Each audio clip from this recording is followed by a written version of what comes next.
planet Earth. Peace, peace, peace to the planet Earth. It's a wonderful Thursday, man. What more can I say? If you breathing, you blessed. And as always, thank you for being here with us. You could be anywhere else, but you're here with none other than D100 TV. We appreciate your time. We appreciate your effort. My shout outs, man. Shout out to all of the Governor DeSantis supporters that have been I don't know what you want to call it. I guess trolling my page. I tell them thank you every time because whether they know it or not, they inadvertently help push the content further into the algorithm, and then more people get to see the content. I don't get into politics, but if you're paying attention, there's a lot of things going on, and it is important to get involved. I do recommend that you organize and you orchestrate in the right way, because I heard a quote and it said, "Poor people vote and wealthy people organize." And I just thought, why don't we do that more? And why is it a money thing? So get active, get involved. If you got an opportunity to be heard, be heard. If you don't know how, get connected to somebody that does. Shout out to organizations like Ignite Justice and, of course, my brother's organization, We God, as we continue to push that forward, as we focus on the youth. Today, we got a brother up here, brother Khalid, who also he's focused on the youth. He's focused on quite a few things. Published author, somebody that's active in the community. I like to highlight just the simple fact that when I get up here on Facebook, I see him in the community, interacting with kids on a consistent basis, doing things specifically for the people in the area, whoever where he's at. So I'm glad to have him up here. Second reason I'm glad to have him up here before we get into today's topic is a few weeks ago, maybe about a month ago, I did a post up here and I said, stop screaming free to bros if you're not actually doing anything to free the bros. And some people got offended, and a lot of people liked it, but some people got offended. They thought I was talking about them. And before we get into the topic and I bring my guest up here, I will say we're not talking about you because we don't know who you are right now, technically, but we do respect the fact that you're watching. But if you are one that takes offense to this, it's not our goal ever to cause offense. It's simply to educate and inspire, motivate. We all need a gentle nudge. But again, the question is, as I bring my guest up here, is why do so many people scream free to bros when they're not actually doing anything? Why is there a lack of a certain demographic when it comes to advocates when a certain demographic tends to be the most incarcerated? And that's what we're getting into today. Without further ado, let me bring my guest up here. Brother Khalid, how you doing, brother? Yes, sir. Peace. I'm all right. I appreciate you having me up here. I definitely appreciate you having me up here. Yes, sir, man. I had to go on my brief intro, my brief rant, my shout outs, all that. I had, it's funny, before we had a conversation about the topic that we put on the digital promo, our brother's keeper. We were speaking about how, just getting straight into it. We look up, I'm down here in Georgia. I look up and I see the majority of the advocates, and there's nothing wrong with this in the sense of we need everybody involved. We need all types of voices. But for me in Georgia, the advocacy or the advocates tend to be all women. And then if not women, they tend to be Caucasian. And again, I want to say we're thankful and we're grateful for the support. But oftentimes we don't see us. We're here. I don't want to take credit away from the brothers that are here, but we don't see enough of us. And I'm just gonna alley-oop that topic to you, man. Matter of fact, if you can't introduce yourself briefly, and then you can jump on the topic because I've been waiting to get on board, and I got a strong voice up here with me, man. Yes, sir. Well, for those that don't know me, my name is Khalid Kareem. Most people call me Brother Khalid because that's what I strive to be. Born and raised in Washington, D.C. with a few stints in other areas. Did time as a juvenile, did 25 years in prison, and became a mentor and more in there. And I've maintained that since I've been home, and will continue to do so. I speak at juvenile detention centers. I'll be speaking at DC jail actually all day tomorrow. So my passion is in giving back to the community because I know that I owe. That's something that I've always said that I owe, and people that love me have told me that I don't. but I don't subscribe to that. Why do I owe? Because I harmed. I took away from. I've harmed our community. I sold drugs. I was violent. I fought a lot. I've done damage. And then when I removed myself um, from my family and friends, then I took a major part of the strengths that I could have contributed from my community. Right. So I know that I owe. And so I began in prison with taking responsibility and becoming a brother and a mentor and just a family man to those that I embraced and those that embraced me. And so out here, I've seen the same. The rapper Papoose has a song on a K Slade tape, and he said, "When I was young, the OGs told me that women ain't no S but B's and hoes." He said, "But when I went to prison, that's who was in the visiting room." He said, Yep. "And when my wife got locked up, I was the only one visiting her." So he said I had to reassess what the OGs taught me, right? And I saw that the same thing when I was in prison. You know, you have the wonderful Miss K, Miss Lily Branch Kennedy, and the great group RIHD. They sent pamphlets to us. They didn't even know us. They sent pamphlets. They sent information that we never had, you know. And you had mothers every time I was able to go in the visit room. If there were 100 visitors, and I'm being honest, 80 were women, right? So why is that? Well, I believe that the nature of the woman, if we're scripture, if we're spiritual and we deal in scripture, says the woman came from the rib of man. The rib protects the heart, and the rib protects the lungs, right? So you all give us wind. You know, you give us that second wind. We drain, we put our heads down. You console us, and you say it's gonna be all right. You protect our hearts because when we get locked up, it was my mother, my Yep. stepmother, coming to see me in juvie. You know, when I got locked up a few times, those small things, my stepmother would take off for work and come and get me, you know, and it was always like that. I had a father that was there. That's who primarily raised me, but women have been the most vocal. And so I believe that now people are tired. Why are we tired? Because too many of us have done 1, 2, 3, 4, 5 stints in prison. And so when we say, I'm trying to get home, help me, I believe a lot of people are sitting back like, I'll send you money, but I don't know if you're going to come home and stay home. Right. And I believe in these. I mean, this is conversations I've actually had with a couple of people who are home that they want to show love through letters and money, but they're scared to put their all behind it. That's the older generation. The newer generation, um, they didn't come up the way we came up.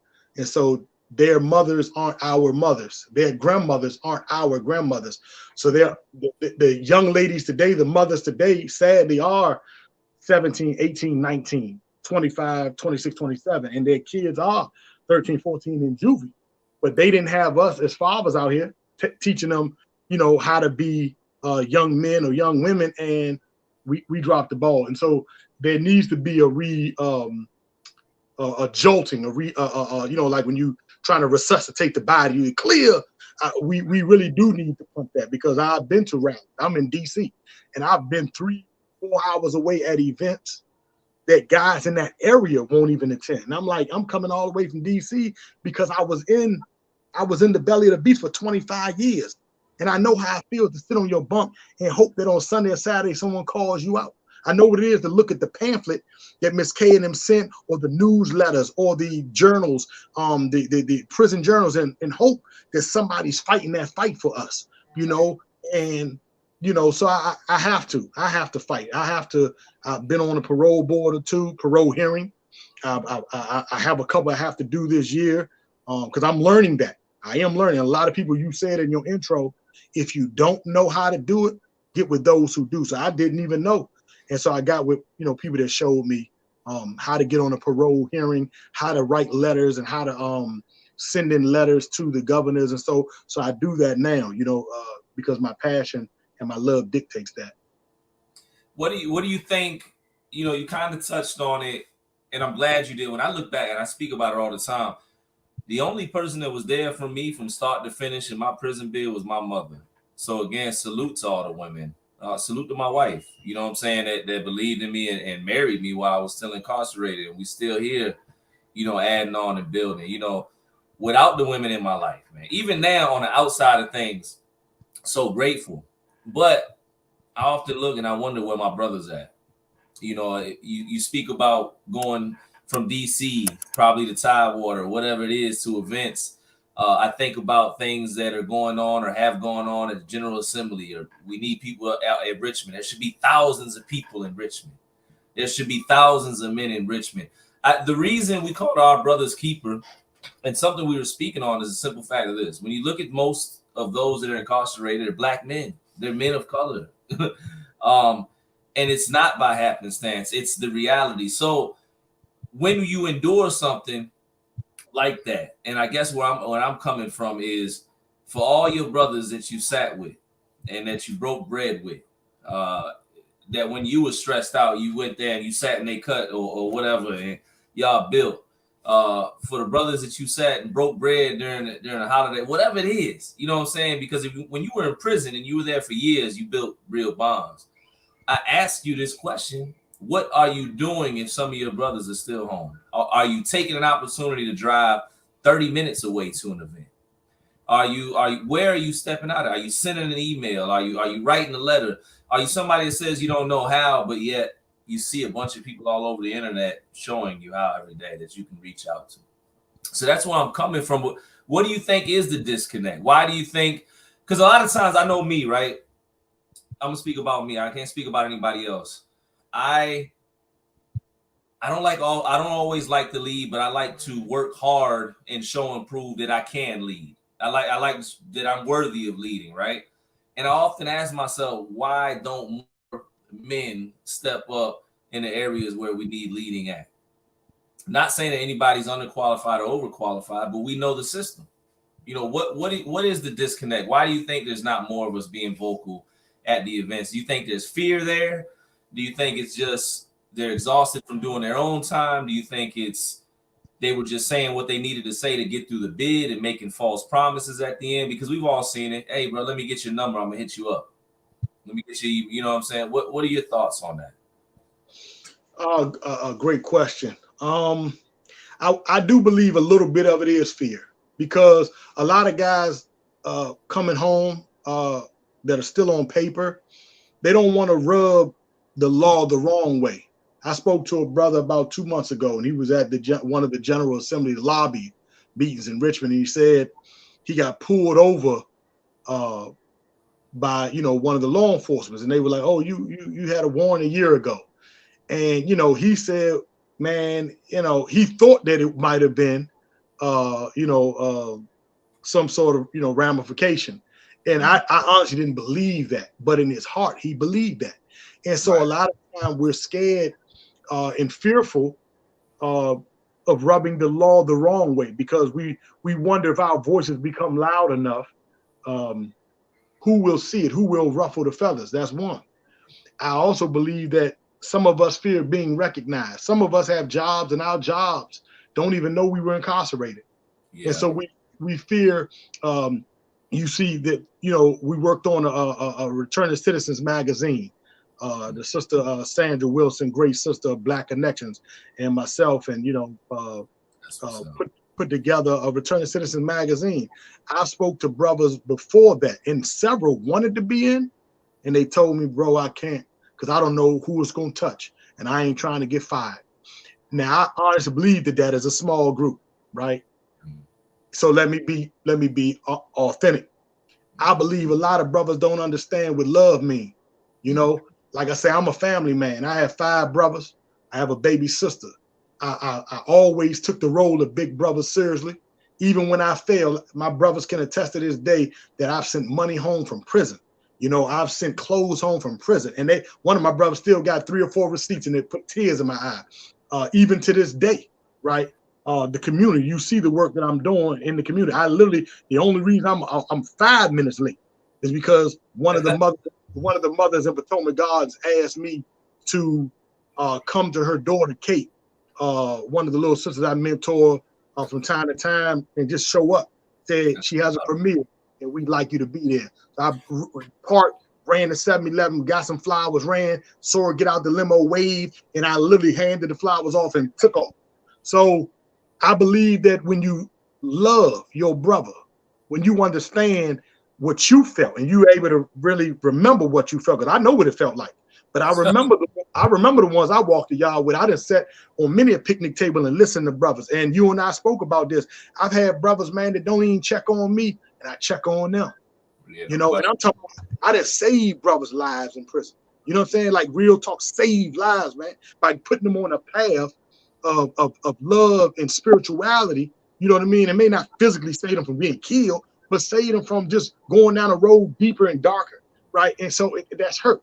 And I'm sitting there. So if we can't even text one another now and we free, and you the one I walked the yard with, you might have been the one I've been in the cell with, you might have been the one that went home and kept it 100 with me. If I can't text you, man, what makes anybody think I'm gonna go to Richmond or write a governor? And that's the problem. We're not demanding more of those who say they rock with us, those that say they rock with those inside. Now, I'm gonna be honest also, I do know a lot of brothers that are staying in touch. I do know a lot of brothers who have written letters on behalf of. I do know a lot of brothers who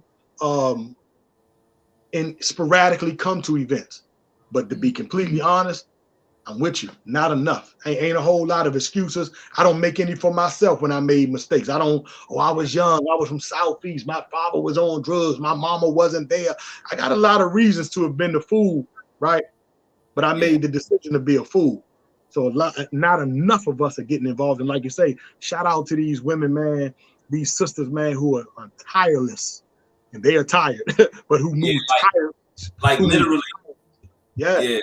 Like literally tired. Like I'm not, you know, I talk to so many people, but the advocates, man, they're tired, man. I was tired. I had to pivot recently. You know what I'm saying? But our women, a lot of times they're by themselves. They're fighting, and not only are they advocating for people they might not even know, and all, but they're also trying to hold their households down, because 9 times out of 10, a lot of the women that are involved in advocacy, not all, but a lot of them, they got into it because their son or their husband or somebody was incarcerated. And I think what you just said, that what I heard was empathy. When you can continue to remember what you felt, when you're still connected to your brother and you picking up and you still hear that, press 0 and you know what I'm saying? Hey man, it's hard to fake in those moments. But when you're hiding, you know, and when you're not around and when you're ducking your head, that's what happens. I think for me, every time I see a brother post his I call them his freedom papers, his walking papers, if you will. When they get off probation, I feel like that should be like a ringing in the bell that you should automatically be in the fight, because we know that mass incarceration is real. We know who's targeted. We know the system. And we also know that 9 times out of 10 is those that were behind these walls that have a voice and an opportunity that can actually literally change the direction of so much that's going on right now.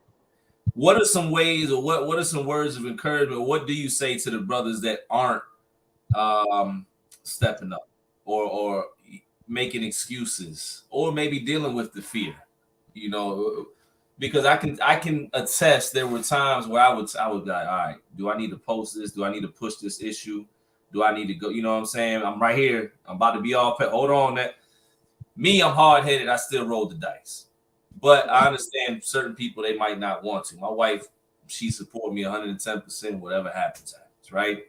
But what do you say to individuals that either aren't stepping up by choice, or they may be saying, well, I don't want that target or whatever? What do you say? I say, man, when I read The Revolutionaries, I read Harriet Tubman, right? I knew the life I wanted to live. So when I read Assata Shakur, I didn't read it to just get on a podium and mimic and regurgitate the knowledge, wisdom, and lifestyles of these great ones. I read it to absorb it, right? So when I read Assad, I knew I was going to walk in similar footsteps. When I read Mandela, Winnie, Gaddafi, when I read these people, I absorb it. So when I'm drained, I look at those who were drained and they didn't stop though, right? Mother Teresa, she told Pope Rome, she said, I'm not coming back home. They said, you've been in the field too long, come back home. She said, I'm gonna die out here with the people. You know, she was serious with it. So I would say to those who have brothers, sisters, comrades that you love behind them walls, I would say we didn't come out of this thing alone. We didn't go in prison alone. When you went in prison, a lot of us used to, I came in by myself, I leave by myself. Nah, you got money from somebody. Your girl sent you money at the time. Your mama sent you money. Your grandmother sent you money. You got visits. You know what I'm saying? So don't say you went in by yourself. I understand. I used that thing one time. I use that cliche, and that's what it is. It's cliche. It's BS. And then we say we leave alone. Man, I left brothers in there that hurt my heart. I want them home. You know what I mean? I lost my mama 2 months before I came home. 2 months before I walked out that door, they found my mom on a bench. You understand? So I know this, that what fuels me may not fuel everybody. But I think about the brothers that's in there that I know are good men. And I fight for them. I know some silly ones in there, some cornballs, some clowns, and all that. But I was considered that when I first fell, a villain, a fool, good for nothing. And people still wrote me. People still saw beauty enough in me to try to, you know, help me in any way possible. And so I asked the brothers to dig deeper. Dig deeper. And like I said, I didn't know how to get on links. So ask. I mean, we are prideful creatures, we men. We're prideful. I'm not gonna lie, I'm using my phone now. I got a laptop over here, but everybody that helps, you know what I'm saying, tried to help me, I still couldn't figure out because I need long tutorial. So we have to stop being proud. We have to say, man, what can I do? Because it may not be a lot. It may not be that we need your money. We may not even need your presence all the time. We may need you to sign a petition online. Yep. Do that. Do that. We did it in prison. We signed petitions in prison. So I would encourage brothers to remember what it was to sit on that bunk and wonder who was out here fighting that good fight for you. Somebody took care of your daughter while you was locked up. Somebody took care of your son. Somebody helped your mama out when you couldn't do none of that. So it's your turn to help somebody out. And like I say, man, reaching out to those advocates who are really working, that's what we need to do, and ask for instruction. Yeah, we'll go hard a lot of times for the wrong reasons. We'll risk it all. If somebody cut us off at the light or get too close on our bump, or we ready to jump out the car, cuss them out and fight it out in the streets. But our brother, you know, doing 30 years, it shouldn't be. We won't sign a petition. The challenging thought, I guess, for me, is I think of Dr. King. I think of Malcolm X, who two men who were leaders, you know, in their own rights, had influence, spoke messages that would move people. And every day they knew they could lose their physical life. We're simply asking for people to send an email, repost the flyer, show up to an event. So we got an audience and faces so the media can see. Back in the day, you had a different type of leadership, I believe. Like we just mentioned these two, and they aren't the only ones, obviously, but you had leaders that every day they're in a barbershop, they're getting a fresh cut, and they know that an hour from now when they're giving this speech, this might be it. But they didn't let it deter them. And I want to be clear again, the message isn't saying you have to go to the extreme, but it's just saying you had brothers like that, you know, there was a time where we didn't have rights. We didn't have certain ability. We didn't have the ability to move in certain ways. We're in a time now where we see the defunding of history, Black history in certain states, etc. All these things. We see now where government tries to tell women what they can or can't do with their own bodies, with whether you agree with what's going on with that or not. The simple fact that the government's telling, they could literally tell your wife she can't do this if something's going on. It's a crazy time. So get involved. Get involved. Don't let ego be the reason that you don't, is what I heard him say. What I heard Brother Khalid say. A lot of us, ego and pride. We'll get up there and we'll learn how to do a certain post for Instagram so we can look fly, use the phone, but we won't get up there for 5 minutes again. And we won't ask our brothers a question on this. We'll ask them where you got that trucker hat at or that shirt, but we won't ask them how you get on this website. What are some other thoughts in regards to just the state of incarceration, how us as men play into it? Do you see us waking up? Do you see a revitalization? Do you see it declining? Do you see us falling more into the trap? What do you see? We can't, it might be a broad question, but maybe what is it that you got? I don't know. How do you want to answer that question? What is it that you see, or what is it that you desire to see? I guess that'd be up to you. Well, I believe that there is Um, I think it'll get a little worse. And I'm gonna tell you why. Because I believe that the intentional distractions are meant to be just that, it's distractions, right? So I see that part of it. I see that part of it. I believe that because I don't believe we're at the bottom of the barrel. You know what I mean? I don't believe we're at the bottom of the barrel. The things that made revolutions begin are those things that became extreme. You know, we were in the motherland, we were walking around, and somebody came and they start snatching us. And before we know it, we all on this end. So now we got to fight. We on boats like, oh, this ain't right. But we saw things happening before we even got on the boat. What we saw in Shaka was Shaka Zulu. I mean, my fault, Roots. That was not a 24-hour process. They did not come over and get us in one day. So I believe it is going to get a bit worse, but I believe that's going to produce some diamonds. And I believe that that's where we come in. You got plenty of leaders. And what you just said spoke volumes. People that know me know I love unity. When I was running the NOI class at Nottaway for nearly 15 years at Greensville, brothers that know me know I've had programs. I've allowed Christians, Sunni Muslims, 5%ers, Rastafarians, Bloods, Crips, real talk, to speak at our functions. No profanity. I've allowed them to rap. I've allowed them to sing, and my bonds with many of these brothers are still in full effect to this day. Bloods, Crips, disciples. I still write these brothers. So that's because I'm a humble individual. Like, I know I can't change the world by myself. Right. I know I need the finger, this finger, this finger, this finger, the ear.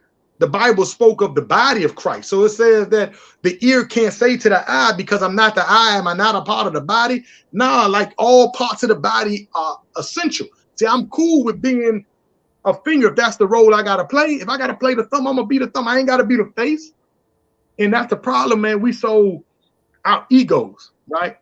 Our egos are tremendous. And we mask our ego with humility. Like, if I speak soft, I'm humble. You know, if I speak with a low tone, I'm humble. Or if I act a certain way, I'm humble. Nah, humility is in the heart. Humility is a perception. I know I can do more with us. I know we rise together. So if we can attend as much as we can, if we can attend each other's events, then that's numbers. If we file something at your event and I can come to your event and you can come to my event, then we move together and we can move mountains, man. We can literally move the earth with unity, right? But a lot of people believe that I'm going to do it by myself because I did this much by myself. Yeah, you did a lot by yourself, but you could do so much more if we work together. And I love unity. Like, get some silly folk out here. You know what I mean? Ain't no doubt. It's people with ulterior motives who may want to do things for money. It's people who may want to do things for the camera. Anybody know me know I don't do it for none of that. I do it because I love the children. I love the community. I do it because I want to help the people. And that's a fact. And so I try to go as many places. I was in Halifax County one week. The next month I'm in Newport News. Then I'm in Yorktown. You know what I mean? I'm in Richmond. You know, and there's many other people. I'm not the only one. There's other people that make their way to as many places as they can to show that unity. So, you know, what I believe is, one, just as you're doing, you use your platform to share, to help people share their experience and their story. And I believe that sparks someone. I don't know who's watching this. And someone will say, you know what? I like what them brothers saying, man. I'm going to tap into one of them or somebody else, and I'm going to read their stream, and I'm going to say, hey, what can I do? And then we give them instruction. See, it was only one Harriet Tubman.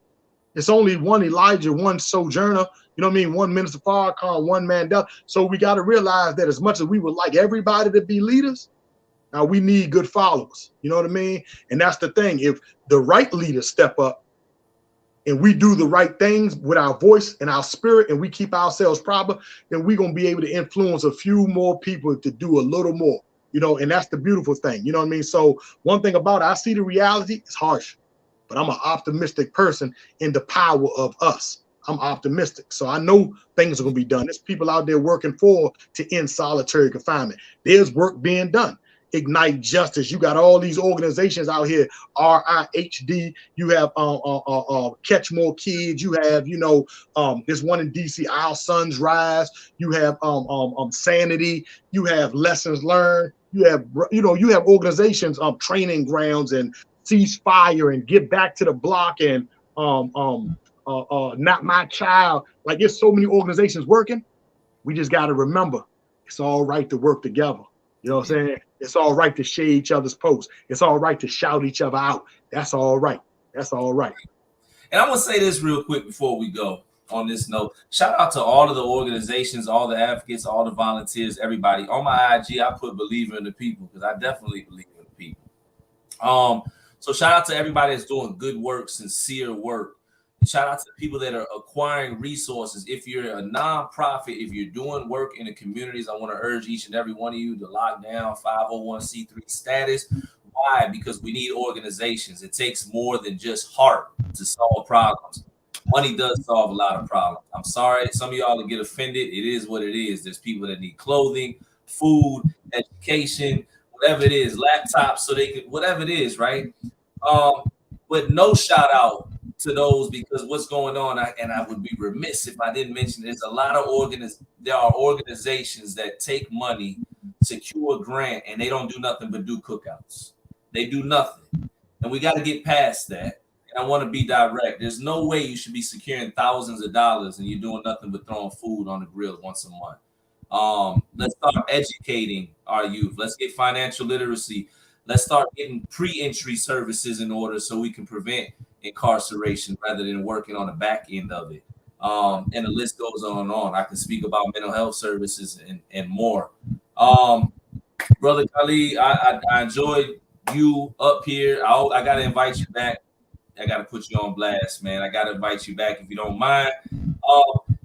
You, Brother Rashid, Brother Willie, man, I'm just gonna say it. Y'all spark me, man. Every time I build with y'all, I don't know. I get a little boost. Not to say that was happening with everybody else, but it's just different, man. It's good to hear a different mindset. So salute to you, salute to those brothers as well. Salute to everybody that's been a voice, will be a voice. Shout out to everybody that supports the platform. Brother Khalid, any closing words, for this episode, any final thoughts? And of course, please take the time to shout out everything that you got going on. Make sure people know where to find the books and everything else that you got, man. Definitely. Yes, sir. And I know you got to go, so I'll try to sum this up. One, to those who are fighting, who are on the front line, because that's what I consider what we doing out here. Whether you in the community and you trying to save these babies, don't give up. I know how it feels. Man, I'm up here by myself in a lot of ways, but I'm not alone. I got a couple of mothers in Potomac Gardens that support me.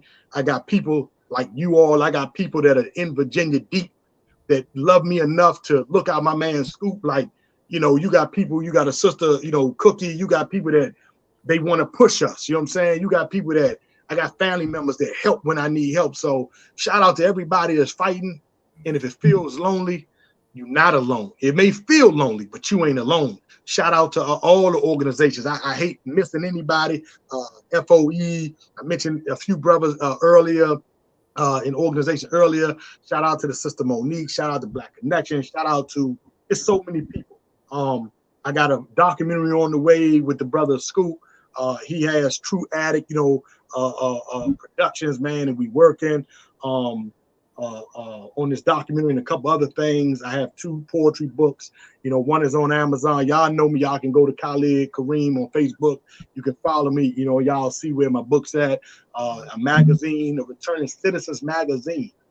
I love my books. They're poetry, but that Returning Citizens magazine, it has inspired so many people in them prisons. It's in at least 10 prisons in Virginia, one in New York and one in Ohio that I know of. So, man, look on Amazon and look up Black Connections, Returning Citizen magazine. And not for you, order for somebody inside, because it got 28 stories of those of us who did time and out here working, right? So, do that. Just keep supporting each other. Like I said, don't give up hope. And your mother ain't give up hope. Your mother didn't give up hope. Your grandmother didn't give up hope. Your girl didn't give up hope. And if she did, some other sister came along and helped you walk your bit. So don't give up hope. Let us continue to push one another and urge one another. Shout out to everybody, Shanoa and Monique. She gave me a Mentor of the Year award. You know what I mean? That sister be working, man, and through a million medical issues. You know what I mean? That sister be working, man. Shanoa works to get us in there. You know what I mean? You got people like Chanel, Catchmore. You just got so many people, man. Forgive me if I'm forgetting anybody. You got frontline workers. I love you. I love you. And for those who don't work, look at those who do. Oh, and shout out to Incarcerated Lives Matter Virginia and the sister Amber Stephens, man. She does the food distribution and much more, and donations. It's a lot of work to be done, and we out here to do the work. We weren't just let out to enjoy Chipotle or put on some Nikes and enjoy life. Yeah, that's a part of it. That's a part of it. But man, we was given a responsibility with those papers. We were given a responsibility, in my opinion. And I know it's a broad fight. Some are going to help the homeless. Do that if that's your calling. Some are going to help the youth. Do that if that's your calling. I done been in 5 different juvenile facilities and a couple of jails. I'm not going to stop. Somebody got to help the women, right? Somebody got to help those who don't have food. Somebody got to do. We got to work. Like, I'm passionate. So I just urge us, man, to not give up. Let us stick close together. Let us put our egos aside whenever possible, and let us support each other, man. We accomplish more with real love than any of that hate that put us behind them bars. You know what I mean? So, like I said, I love all y'all who work. I appreciate y'all for, tuning in. I'm here for, whatever help I can do and be a part of. I love it. Even if it's setting up tables, y'all know me, I'm going to do it. I don't need to be in the front of nothing.